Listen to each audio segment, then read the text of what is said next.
Black tigers నల్ల రంగులో ఉన్న పులులు ఇప్పుడు వార్తల్లో ఉన్నాయి. రీసెంట్గా నేషనల్ జియోగ్రఫిక్ వాళ్ళ కవర్ పేజ్ మీద కూడా ఈ బ్లాక్ టైగర్స్ ఫోటో వేశారనమాట. అసలు ఈ బ్లాక్ టైగర్స్ అంటే ఏంటి? ఇవి సూడో మెలనిస్టిక్ టైగర్స్ అని కూడా అనొచ్చు. అంటే చూడటానికి నల్ల కనిపిస్తాయి, రియల్గా పూర్తి స్థాయి బ్లాక్ కాదు. ఎక్కువగా బ్లాక్ స్ట్రైప్స్ ఎక్కువ ఉండటం వల్ల అవి నల్లగా కనిపిస్తూ ఉంటాయి అన్నమాట. ఈ బ్లాక్ టైగర్స్ అనేవి ఒక స్పీషీస్, సపరేట్ స్పీషీస్ కాదు, లేదా సబ్ స్పీషీస్ కాదు అన్నమాట. ఇవి కలర్ మార్ఫ్డ్ వర్షన్, ఒక జెనెటిక్ వేరియంట్ అని మాత్రం చెప్పొచ్చు.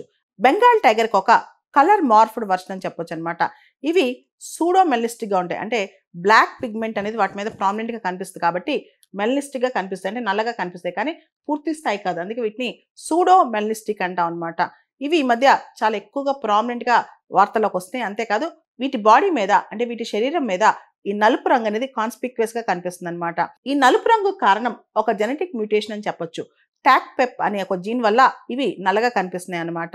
యాక్చువల్లీ ఈ సూడో మెలనిస్టిక్ టైగర్స్ అనేవి, లేదా బ్లాక్ టైగర్స్ అనేవి ఎక్కువగా Simlipal national park, Simlipal tiger reserve అక్కడ కనిపిస్తున్నాయి. సిమ్లిపాల్ టైగర్ రిజర్వ్ లో దాదాపు 30 టైగర్స్ ఉంటే 13 సూడో మెలనిస్టిక్, అంటే 13 నలుపు రంగులో కనిపిస్తాయి. దీనికి ప్రధానమైన కారణం ఏంటి? మనకు తెలుసు, 1973కు ముందు భారతదేశంలో టైగర్ జనాభా విపరీతంగా తగ్గిపోయింది. దాంతో 1973లో ప్రాజెక్ట్ టైగర్ స్టార్ట్ చేశాం. అయితే దీని ఎఫెక్ట్స్, దీని రామిఫికేషన్స్, కొన్ని ప్రాంతాల్లోనే ఈ టైగర్ జనాభా ఫోకస్ అవటం వల్ల ఇన్బ్రీడింగ్ జరుగుతుందన్నమాట. దీనివల్ల జెనెటిక్ డైవర్సిటీ అనేది చాలా లిమిటెడ్గా ఉంటుంది. దాంతో అక్కడక్కడే టైగర్ ఇన్బ్రీడింగ్ జరగడం వల్ల జెనెటిక్ డైవర్సిటీ తగ్గిపోతుంది, జెనెటిక్ డిప్రెషన్ పెరిగిపోతుంది అనమాట.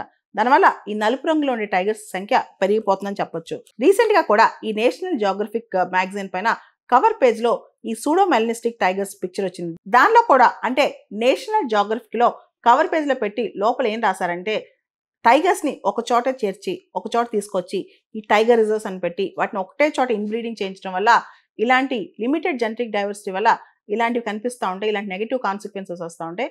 కాబట్టి టైగర్స్ టెరిటోరియల్ ఎనిమల్స్, వాటి జీన్ పూల్ని పెంచడానికి గవర్నమెంట్ మెజర్స్ తీసుకోవాలని చెప్పి నేషనల్ జియోగ్రఫిక్ లో రాసుకొచ్చారు. ఒకవేళ గనక లిమిటెడ్ జీన్ పూల్ ఉంటే, తక్కువ జెనెటిక్ వెరైటీ ఉంటే గనక, ఏదైనా ఎపిడెమిక్స్ అలాంటివి వచ్చినప్పుడు, ఉదాహరణకి గిర్ నేషనల్ పార్క్ లో, గిర్ ఫారెస్ట్ ఏరియా ఆ ప్లేస్ లో కెనైన్ డిస్టెంపర్ డిసీజ్ అని చెప్పి వచ్చిందనమాట. దానివల్ల చాలా లైన్స్ చనిపోయాయి అప్పట్లో. అలాంటివి ఏమైనా వస్తే, కొత్తగా ఏదైనా ఎపిడమిక్ కానీ ఏదైనా డిసీజ్ వస్తే, లిమిటెడ్ జెనెటిక్ వెరైటీ ఉండటం వల్ల ఒక జెనెటిక్ వెరైటీ తట్టుకోలేకపోతే అన్ని చచ్చిపోతాయి అనమాట. దానివల్ల స్పీసీస్ సస్టైనబిలిటీ తగ్గుద్ది, మనం ఆ జెనెటిక్ వెరైటీని కోల్పోతాం.